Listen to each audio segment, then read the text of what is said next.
ഈ വേടൻ പീഡിപ്പിച്ചു എന്ന് പറയുമ്പോൾ ആ വേടൻ പീഡിപ്പിച്ചു എന്നുള്ളത് വേടനും അംഗീകരിച്ചു ഇല്ലേ? വേടൻ പറഞ്ഞിട്ടില്ല ഞാൻ പീഡിപ്പിച്ചില്ല എന്ന് വേടൻ പറഞ്ഞിട്ടില്ല.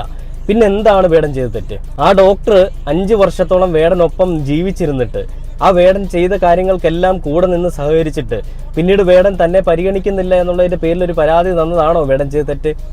അതെങ്ങനെയാണ് വേടൻ ചെയ്ത തെറ്റെന്ന് പറയാൻ പറ്റുക?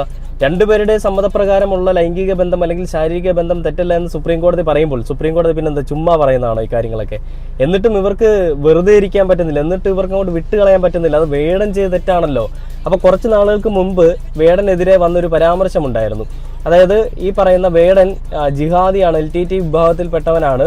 അതുകൊണ്ട് തന്നെയും ഈ വേടൻ പറയുന്ന കാര്യങ്ങളെല്ലാം ഈ രീതിയിലുള്ള ആളുകൾക്ക് വേണ്ടിയിട്ടാണ്, അനുകൂലിക്കാൻ വേണ്ടിയിട്ടാണ് പറയുന്നതെന്ന് പറഞ്ഞുകൊണ്ട് പല ആളുകളും പ്രസ്താവന ഇറക്കിയപ്പോൾ വേടൻ പറഞ്ഞൊരു കാര്യമുണ്ട്. അതായത് ഞാൻ പറയുന്നത് ആർക്കൊക്കെയോ കൊള്ളുന്നുണ്ട്, അതിന്റെ ഫലമായിട്ടാണ് ഈ പ്രശ്നങ്ങളൊക്കെ ഉണ്ടാവുന്നതെന്ന് വേടൻ പ്രത്യേകിച്ച് പറയുന്നുണ്ട്. അപ്പൊ അതെന്താണ് അന്ന് വേടൻ